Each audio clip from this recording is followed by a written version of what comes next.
Good morning everyone. आज के session में हम डिस्कस करेंगे सॉइल इरोजन में भी गली इरोजन के बारे में। और जैसा कि आप बच्चे जानते होंगे, आपने पढ़ा भी होगा कि जो सॉइल का इरोजन का प्रोसेस है वो दो मेथड से होता है। एक तो हो गया वाटर और दूसरा हो गया विंड।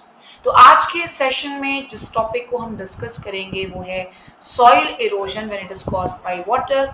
यानी जो इस पर्टिकुलर सेशन में टॉपिक डिस्कस होने जा रहा है वो सॉइल इरोजन का ऐसा फॉर्म है जो कि वाटर की वजह से होता है।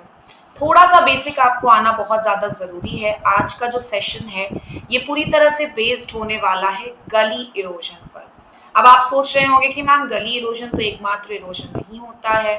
सबसे पहले बेटा ध्यान रखिएगा कि अगर सॉइल का इरोजन वाटर से हो रहा है तो कुछ बड़े ही इंपॉर्टेंट स्टेजेस होते हैं वाटर इरोजन के, जिसमें से सबसे पहला होता है जिसे आप कहते हो rain drop erosion. Rain drop erosion के बाद जो स्टेज आता है that is known as sheet erosion. Sheet erosion के बाद का जो स्टेज होता है that is rill erosion. Rill के बाद गली इरोजन। बहुत ही इंपॉर्टेंट टॉपिक होता है ये अगर सॉइल इरोजन वाटर से हो रहा है इन दैट केस। सो आज का जो सेशन होगा that will be based on गली इरोजन। जैसे यहाँ पर एक पॉइंट लिखा है, अगर आप देख पा रहे होंगे, it is the advanced stage of reel erosion. ऐसा इसीलिए कहा गया बिकॉज रिल इरोजन के बाद जो इरोजन होता है दैट इज गली इरोजन। यानी रिल ही, जब रिल्स जो होते हैं वो बहुत ज्यादा गहरे और बहुत ज्यादा चौड़े हो जाएं, बहुत डीप हो जाएं और बहुत वाइड हो जाएं, तो ऐसे ही रिल्स को हम गली का नाम देते हैं। सो ये था गली इरोजन का बेसिक सा इंट्रोडक्शन कि गली क्या है। तो गली is advance stage of reel erosion only. अब इसके बाद एक बहुत इंपॉर्टेंट क्लासिफिकेशन होता है गली का। आप किसी भी एग्जामिनेशन का प्रिपरेशन कर रहे हो, ये टॉपिक डेफिनेटली आपके लिए इंपॉर्टेंट होता है and that is the classification of गली। तो आप देख पा रहे होंगे कि गली को हम 4 कैटेगरीज में बांटते हैं, G1, G2, G3 and G4, जिसके लिए अलग अलग सिंबल्स को यूज किया गया है। एक एक सिंबल को पढ़ते जाते हैं, डिस्क्रिप्शन पढ़ेंगे और उसके बाद उस गली का स्पेसिफिकेशन।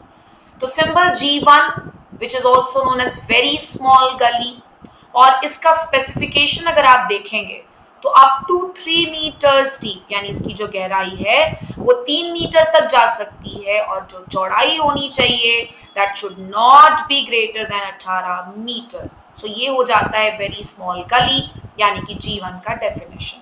इसके बाद हम आते हैं G2 गली पर, which is also known as small gully. इसकी भी जो गहराई है वो 3 मीटर डीप तक हो सकती है, और जो चौड़ाई होनी चाहिए ऐसे गलीज की that should be greater than 18 metre. G1 में जबकि आपने देखा था कि जो चौड़ाई होनी चाहिए वो 18 मीटर से ज्यादा नहीं होनी चाहिए।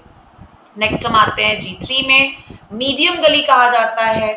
इसमें जो गहराई होती है उसका रेंज 3 से 9 मीटर तक हो सकता है, and width should not be less than 18 metre, मतलब जो 18 मीटर से कम चौड़ाई इस तरह की गली की नहीं होती है। लास्ट हम आते हैं G4 गली पर, जिसे हम डीप एंड नैरो गली के नाम से जानते हैं। और ये जो पर्टिकुलर गली है इसका जो डेप्थ होता है ये सबसे ज्यादा होता है, आप देख पा रहे होंगे 9 मीटर से ज्यादा। तो आज के इस छोटे से YouTube सेशन में हमने क्या सीखा कि गली जो होता है it is the most advance stage of reel erosion. Reel erosion के बाद आने वाला स्टेज भी गली इरोजन है।